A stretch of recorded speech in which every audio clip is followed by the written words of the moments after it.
दोस्तों last video में हमने जाना था कि CAW सेल की कंप्लेंट में प्रोसीडिंग कैसे होगी और उसके बाद जब FIR कट जाएगी आपकी CAW सेल की कंप्लेंट के ऊपर तो उसमें इन्वेस्टिगेशन और इंटेरोगेशन कैसे होगी। आपको इन्वेस्टिगेशन और इंटेरोगेशन में कैसे कॉपरेट करना है पुलिस वालों के साथ, और ये बताया गया था कि CAW सेल की कंप्लेंट और प्रोसीडिंग के दौरान आपको क्या कुछ करना है और क्या कुछ नहीं करना। तो जैसे मैंने लास्ट वीडियो में बताया था कि FIR रजिस्टर होने के बाद पुलिस वाले इंटेरोगेशन करेंगे, सबूत इकट्ठा करेंगे, आपको इंटेरोगेट करेंगे और सबूत और कुछ डॉक्यूमेंट्स इकट्ठा करने की कोशिश करेंगे और सच जानने की कोशिश करेंगे।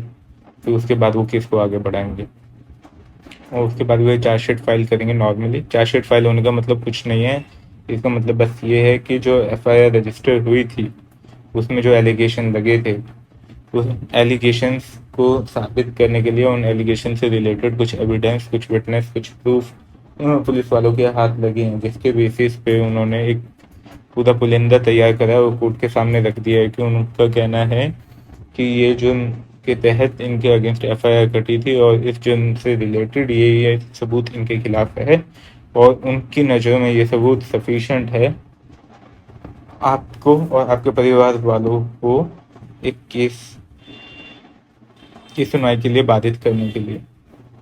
तो चार्जशीट फाइल हो जाने के बाद आगे क्या होगा तो वो हम आज की वीडियो में जानेंगे। एक बार जब चार्जशीट फाइल हो जाती है तो कोर्ट समन करेगी आपको और आपको बुलाएगी और बोलेगी कि आपके अगेंस्ट केस तैयार हुआ है, चार्जशीट फाइल हो गई है और पुलिस वालों ने कुछ सबूत, कुछ गवाह इकट्ठे करे हैं कि जो आपने गुनाह करे हैं वो साबित कर सके।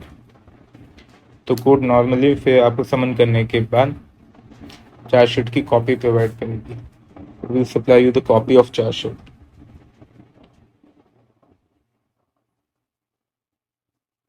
Supply you with the copy of charge sheet.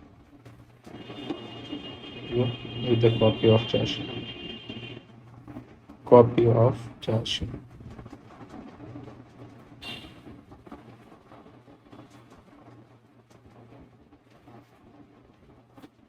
Chargesheet की कॉपी सप्लाई करने के बाद फिर कोर्ट अगला स्टेप फॉलो करती है कॉग्निजेंस का।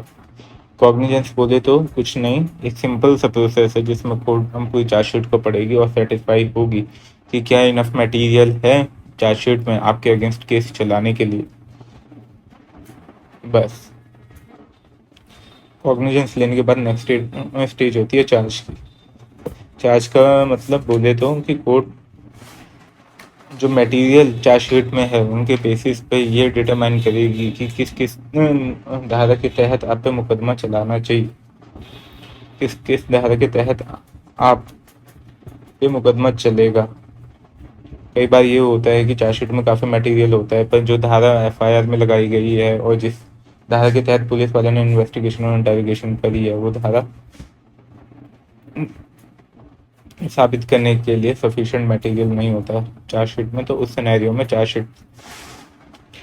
की स्टेज पे वे सेक्शंस हटा दिए जाते हैं। सिर्फ सेक्शन हटाए नहीं जाते, सेक्शन ऐड भी हो सकते हैं। कई बार आर्ग्यूमेंट करते हुए चार्ज की स्टेज पे अगर कोई ऑफेंस के लिए सफिशिएंट मटेरियल हो तो वो ऑफेंस ऐड भी हो सकता है। आई बात समझ में? तो ये है चार्ज तक की स्टेज।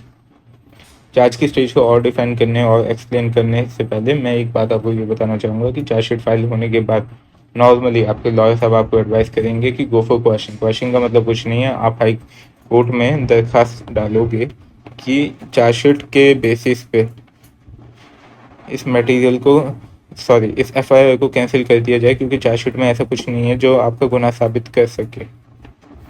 मेरी एडवाइस हमेशा यही रहेगी कि सीधा चार्जशीट मिलते ही आप हाई कोर्ट ना भागे अनलेस एंड अनटिल की काफ़ी स्ट्रॉन्ग केस ना बन रहा हो आपका।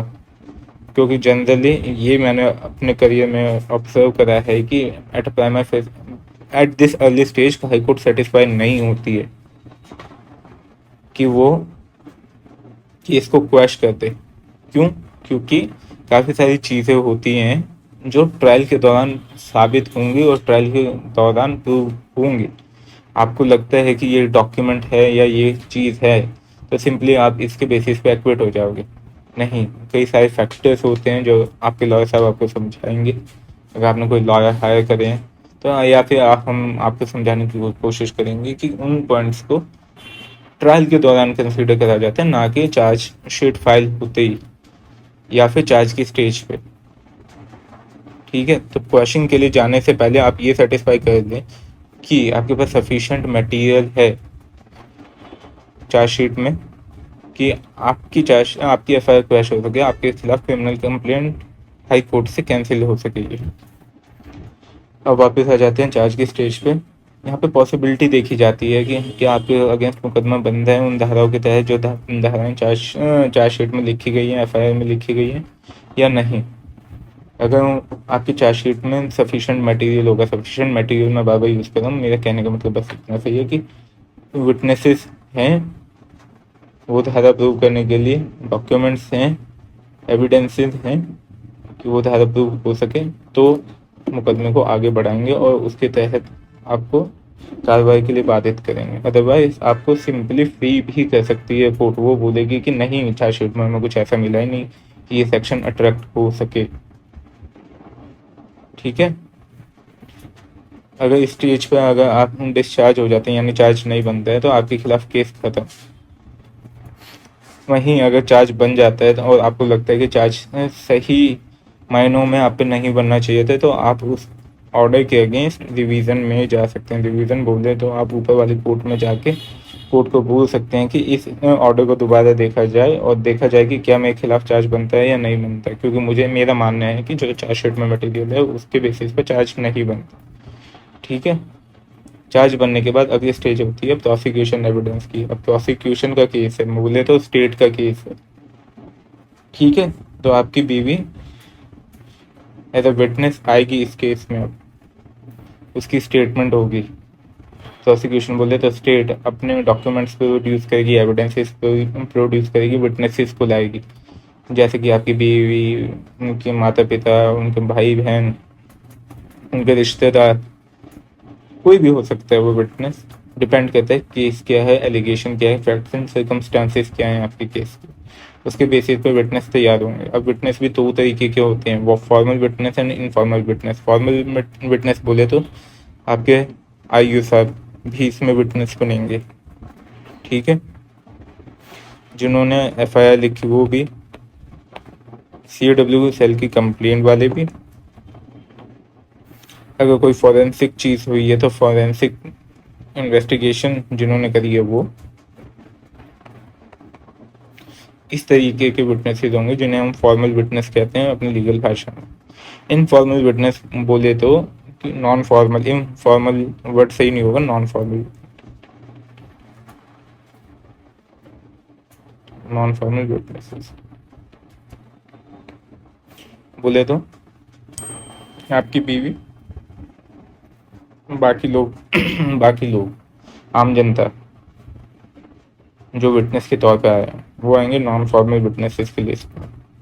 ठीक है, ये स्टेज काफ़ी क्रूशियल होती है, इम्पॉर्टेंट होती हैं। इस स्टेज पे मेरी राय हमेशा ये रहेगी कि आप एक कंप्लीटेंट लॉयर को हायर करें जो एविडेंस इसमें एविडेंस की स्टेजेस काफ़ी देख चुका है, जिसने काफ़ी सारे ट्रायल कंडक्ट करवा रखे हों या ट्रायल में पार्टिसिपेट कर रखा हो, क्योंकि ट्रायल यही एक ऐसी स्टेज है जो आपके आगे की केस को अफेक्ट करेगी। इसी स्टेज पे आप अपनी इन डिफेंस को इनकॉर्पोरेट करने की कोशिश करेंगे। कहने का मतलब ये है कि जो आप अपना एविडेंस लेके आएंगे प्रोसिक्यूशन के एविडेंस के बाद, उसके लिए बेस तैयार करना आप प्रोसिक्यूशन एविडेंस में से ही शुरू करेंगे। यहीं पे आप क्रॉस एग्जामिनेशन के थ्रू अपना डिफेंस लाने की कोशिश करेंगे कि आपका अपना डिफेंस क्या है। आप एक थियरी बनाएंगे कि ये जो एलिगेशंस है, मान लिया कि सारे एलिगेशंस झूठे हैं, बट किस तरीके से झूठे हैं। कोर्ट के सामने आप ये कह रहे हो कि आपकी बीवी सच नहीं बोलती, तो आपको भी तो ये दिखाना पड़ेगा ना कि सच है क्या। तो ये प्रोसिक्यूशन की स्टेज ऐसी है, प्रोसिक्यूशन एविडेंस की स्टेज ऐसी है जो कि काफ़ी क्रूशियल है। यहाँ पे एक कंप्यूटेंट लॉयर की जरूरत है, क्योंकि काफ़ी सारे डॉक्यूमेंट टेंडर होंगे। टेंडर बोले तो काफ़ी सारे डॉक्यूमेंट्स को as a proof, as an evidence दिया जाएगा। अब डॉक्यूमेंट क्या वो एविडेंस में दिए जा सकते हैं, वो क्या एविडेंस के लाने के लायक हैं, ये सब कुछ एक लॉयर को पता होता है, जिसके पास काफ़ी सालों का एक्सपीरियंस होता है और काफ़ी सालों का स्पेशली ट्रायल का एक्सपीरियंस होता है। एक अच्छा ट्रायल कोर्ट लॉयर ही आपको इस स्टेज पर डिफेंड कर सकता है और आगे के केस को आपको बना सकता है, बचा सकता है आप। अगर इस स्टेज को अगर आप लीनियंटली लेंगे या फिर बस आप किसी भी ऐसे कहते नथु कहते लॉयर को हायर कर लेंगे तो आप यहाँ पे हारने की स्थिति में आ जाएंगे। ठीक है। और कई सारी वीडियोस में, मैं किसी चैनल का नाम नहीं लेना चाहूँगा, चलो मैं क्लियरली खुल के बोल देता हूँ। एक चैनल मैंने देखा है, लीगल। आप अपनी बीवी को घुटनों पे कैसे लाएं, आप अपने पति को घुटनों पे कैसे लाएं, आप अपने सास ससुर को कैसे मजा चखाएं, इस तरीके की वीडियो से कुछ नहीं होता है। सुन लो मेरी बात, खुल मुंह पे बोल रहा हूँ, कुछ नहीं होने वाला। कि ये जो सुप्रीम कोर्ट का जजमेंट आपको 2 महीने में बरी करवा देगा, ये सुप्रीम कोर्ट का जजमेंट अब आपकी बीवी की नाकों में नकेल डाल देगा। हर केस के फैक्ट्स अपने, हर केस के सर्कमस्टांसेस अपने, हर केस के विटनेसेस अपने और हर केस के एविडेंसेस अपने। सुप्रीम कोर्ट के जजमेंट्स हैं, they are guiding line. Generally वो एक स्टैट्यूट की इंटरप्रिटेशन की बात करते हैं जनरली सुप्रीम कोर्ट के जजमेंट्स। और कई बार हमने देखा है सुप्रीम कोर्ट के जजमेंट्स जो हैं एक सर्कमस्टांस को देखते हुए, एक सिचुएशन को देखते हुए भी सुप्रीम कोर्ट द्वारा दिए जाते हैं, सोशल स्ट्रक्चर को देखते हुए या सोशल डेवलपमेंट को देखते हुए। बट ये नहीं है कि भाई उनका यूनिवर्सल एप्लीकेशन के हर केस में ही लग जाएंगे, हर सिचुएशन में ही एप्लीकेबल हो जाएंगे। ये लोगों को मिसगाइड कर रखा है कि भाई ये वाली एप्लीकेशन लगा दो तो आपकी बीवी घुटनों पे, ये वाला जजमेंट लगा दो तो आपकी बीवी घुटनों पे। आपको अपने केस में अपने आप को सच्चा साबित करना है, बीवी को घुटनों पे नहीं लाना है। ठीक है ना, आपको ये साबित करना है केस में कि आप निर्दोष हो, और ये साबित आपको करना है जल्दी से जल्दी। बीवी को घुटनों पे लाने के चक्कर में लगे रहोगे तो ये केसेस जो आपके 3 साल में खत्म हो जाते हैं वो खत्म होंगे आपके 10 साल में। बीवी घुटनों पे नहीं होगी, बीवी होगी व्हील चेयर पे, आप होगे बैसाखी पे, बूढ़े हो चुके होगे, अपना जीवन बर्बाद कर चुके हो। ठीक है। 498A40634 मैट्रिमोनियल डिस्प्यूट्स के केसेस हैं नॉर्मली। मैं आपको सच्चाई बता देता हूँ, more than 95% of the cases are settled outside the court in. अब आपको वकील साहब डराएंगे, धमकाएंगे, बोलेंगे ये करो, वो करो, फला करो, टिकड़ा करो, वरना आपको जेल हो जाएगी। हाँ, केस अगर पूरा कंटिन्यू करते हो तो कई बार पॉसिबिलिटी बन जाती है आपको जेल होने की। पर हम आपको ये भी बता दें कि इस तरीके के केसेस में जनरली आपका सेटलमेंट ही होता है। सेटलमेंट ऐसे नहीं होता कि वन साइडेड सेटलमेंट होता है कि आप की बीवी आपको झुकाई जा रही है या आप अपनी बीवी को झुकाए जा रहे हैं। जनरली एक म्यूचुअल अंडरस्टैंडिंग और टर्म्स पे सेटलमेंट होता है। ठीक है। अगर आप अपने केसेस को अच्छे से लड़ेंगे, अच्छे से कंटेस्ट करेंगे, आपकी सिचुएशन अच्छी होगी, आप ऑन हायर फुटिंग होगी, तो उसकी जरूर आपको एक एडवांटेज मिलती है। ठीक है, सेटलमेंट के दौरान। पर ये कहना कि बीवी को घुटनों पे, ससुर को घुटनों पे, उसको पुलिस वाले पे कार्रवाई, आप इन सब पे कार्रवाई करने बैठोगे तो आप अपनी जिंदगी नहीं जी पाओगे। एक केस अभी मैंने शुरू में ही आपको लिस्ट दिखाई थी, अभी आपको दिखा देता हूँ कि कितने केसेस स्टार्ट हो जाते हैं। कि मैंने लिस्ट दी थी कि मैट्रिमोनियल केसेस जब इशू स्टार्ट होते हैं या केसेस स्टार्ट होते हैं तो कम से कम इतने केसेस आते हैं आपके। इतने केसेस आने के बाद आप सब कुछ भूल के अगर बीवी को घुटनों पे लाने के चक्कर में लगे रहोगे तो 2-3 साल में अपना करियर बर्बाद कर लोगे, अपनी जवानी बर्बाद कर लोगे, अपनी लाइफ बर्बाद कर लोगे।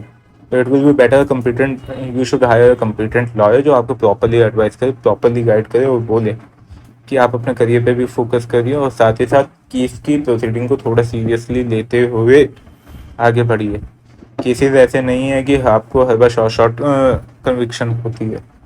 मोस्ट ऑफ द टाइम्स हमने देखा है कोर्ट में कि इस तरीके के केसेस में कंप्लेनेंट काफ़ी झूठ बोलती है। तो अगर आप सच्चे हैं और कंप्लेनेंट ने झूठ बोला है तो हमेशा पॉसिबिलिटी रहती है कि आप केस जीतेंगे, क्योंकि कोर्ट भी अंधा नहीं है, कोर्ट को भी पता है कि क्या सच है क्या झूठ है। बट आप इन कोर्ट के सामने इतने बेसब्रे हो जाते हो कि नहीं आज ही हमें न्याय चाहिए, एक दिन में हमें न्याय चाहिए। कोर्ट का भी एक अपना प्रोसेस है, लॉ का भी एक अपना प्रोसेस है जिसके तहत वो चलती है। तो कोर्ट पे भी विश्वास करना सीखिए और इन सब फालतू की वीडियो से बच के रहिए कि बीवी को घुटनों पे लाएं, पति को घुटनों पे लाएं और जो है सुप्रीम कोर्ट के जजमेंट से आप किसी को भी हरा देंगे। सुप्रीम कोर्ट के जजमेंट बाइंडिंग होते हैं, कई बार हमारे लिए गाइडिंग लाइट की तरह काम करते हैं केसेस में। इसका मतलब ये नहीं है कि हर सुप्रीम कोर्ट का जजमेंट आप हर केस में लगा सकते हैं। समझिए इस बात को। लॉ कोई स्ट्रेट जैकेट फॉर्मूला नहीं है कि भाई 2+2=4। लॉ एप्लीकेबल होता है फैक्ट्स एंड सर्कमस्टांस पे, और facts and circumstance her case के अपना डिफरेंट होते हैं।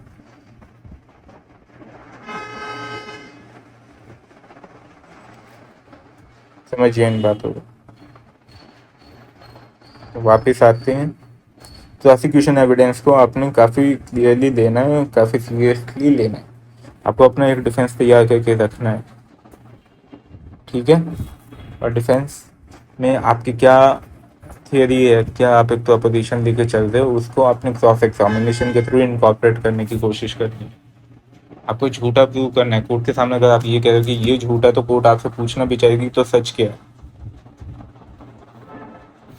कोर्ट को भी जानने की सच क्या है, तभी तो वो सच और झूठ के बीच में डिस्टिंग्विश कर पाएगी। अगर आप बस ये बोलते रहेंगे कि जो वो झूठा है वो झूठा है तो वो झूठा है, तो सच पता नहीं चलेगा, ठीक है। फिर आता है डिफेंस एविडेंस, जो आपने थ्योरी इनकॉर्पोरेट करी है अपने प्रोसिक्यूशन एविडेंस में थ्रू योर क्रॉस एग्जामिनेशन। उसी थियरी को कंटिन्यू रखते हुए आपको अपने सारे डॉक्यूमेंट्स जो आप एविडेंस के थ्रू लाना चाह रहे हो, एज एन एविडेंस लाना चाह रहे हो या एज एन एविडेंस यूज़ करना चाह रहे हो, तो उनको आपको इस केस में यहाँ पे प्रोड्यूस करना पड़ेगा। इसके बाद सारे विटनेसेस को लेके आना पड़ेगा जिनने आप बोलते हो कि ये मेरे गवाह हैं, जो आपको आपके केस में आपकी थ्योरी प्रूव करने में काम आएंगे, तो उन सबको आपको लाना पड़ेगा, ठीक है। आपको ये बात याद रखनी पड़ेगी कि आपके डॉक्यूमेंट्स जो हैं वो एज एन एविडेंस काउंट हो सके। ये जानने के लिए कि कौन सा डॉक्यूमेंट एविडेंस काउंट होंगे, कौन सा डॉक्यूमेंट एविडेंस काउंट नहीं होंगे, उसके लिए आपको पढ़ना पड़ेगा इंडियन एविडेंस एक्ट। कहने के लिए एक छोटा सा एक्ट है, पर समझने में काफ़ी टाइम लग जाता है। उसके बाद आता है कि विटनेसेस का क्रॉस एग्जामिनेशन होगा। जैसा आपने क्रॉस एग्जामिनेशन करा प्रोसिक्यूशन एविडेंस का, वैसे ही प्रोसिक्यूशन कोशिश करेगी आपके विटनेसेस को क्रॉस एग्जामिन करने का और साबित ये करने का कि जो आपके विटनेस बोल रहे हैं शायद वो झूठ बोल रहे हैं। ज़रूरी नहीं है कि आपके विटनेस हमेशा सच बोलें और ज़रूरी नहीं है कि प्रोसिक्यूशन के विटनेस हमेशा झूठ बोलें। इस बात को जान के रखना, ठीक है। जब प्रोसिक्यूशन और डिफेंस एविडेंस हो जाएगा तो उसके बाद आती है stage of final argument. Final argument में आपके सारे एविडेंसेस, आपके सारे विटनेसेस की स्टेटमेंट को इवेल्युएट करा जाता है, चाहे वो प्रोसिक्यूशन की हो चाहे डिफेंस की। उसको इवेल्युएट करने के बाद ये डिटरमाइन करा जाता है कि क्या आप सच बोल रहे हैं, क्या आप झूठ बोल रहे हैं, क्या कंप्लेनेंट सच बोल रही है या झूठ बोल रही है, क्या तो डिफेंस सच बोल रहा है या झूठ बोल रहा है। इस स्टेज पर डिटरमाइन होता है। फाइनल आर्ग्यूमेंट के बाद दो स्टेज होती है, या तो आपको दोषी घोषित कर दिया जाएगा या फिर आपको एक्विट कर दिया जाएगा। अगर आपको एक्विट कर दिया जाता है, हम बोला जाए तो आपको निर्दोष साबित करा जाता है। फिल्मों में सुना होगा बाइज्जत बरी करा जाता है। बाइज्जत बरी आप पूरा केस चलने के बाद होते हो, ना कि डिस्चार्ज की और चार्ज की स्टेज पे, यहाँ पे आप डिस्चार्ज हो जाते हो, ठीक है। कन्विक्शन होने के बाद दो फिर दोबारा आर्ग्यूमेंट होते हैं for the quantum of punishment and conviction, sorry. फिर अगला आर्ग्यूमेंट होता है कन्विक्शन। फाइनल आर्ग्यूमेंट में कन्विक्शन की स्टेज आती है, तो उसके बाद हो जाता है quantum of punishment. Conviction acquittal का आर्ग्यूमेंट होने के बाद फिर स्टेज आती है क्वांटम ऑफ पनिशमेंट की, कि जो आपको पनिशमेंट देनी है उसकी क्या सीमा होनी चाहिए। जरूरी नहीं है कि दो लोगों ने मर्डर करा तो दोनों ने एक ही से हालात के अंडर मर्डर करा। किसी ने सेल्फ डिफेंस में मर्डर करा, किसी ने प्रोवोकेशन के अंदर मर्डर करा, तो किसी ने बस अपने आप को बहुत बड़ा बदमाश साबित करने के लिए मर्डर करा। तो सब में क्वांटम ऑफ पनिशमेंट अलग होगी, ठीक है। वो वाली बात है। इन केस आप एक्विट हो जाते हो तो कोई घबराने की बात नहीं है। इन केस आपकी कन्विक्शन हो जाती है तो आप कन्विक्शन को चैलेंज कर सकते हो थ्रू अपील। ये अपील के बारे में हम अगली वीडियो में शायद डिस्कस करें। आज के लिए बस इतना ही। हमारी एक फाउंडेशन है RS लीगल एड फाउंडेशन।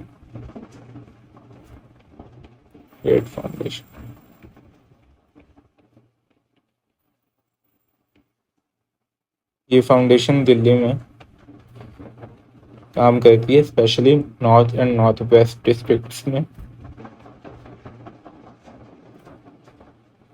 उन लोगों के लिए जिनके पास रिसोर्सेज नहीं है अपने केस को रिप्रेजेंट करने के लिए कोर्ट के सामने या कंटेस्ट करने के लिए कोर्ट के सामने। कोई भी अगर जेल में है, उसे कोई कॉम्पिटेंट लॉयर नहीं मिल रहा है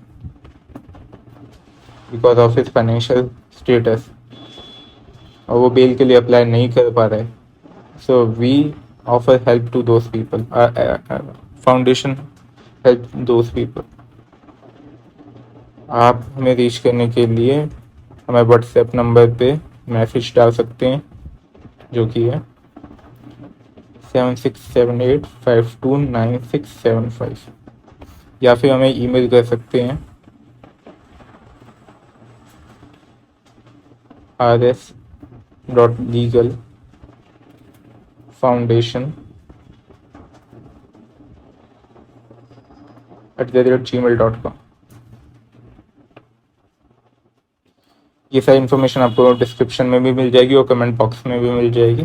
तो बस आज के लिए इतना। चैनल को लाइक करें, सब्सक्राइब करें और शेयर करें।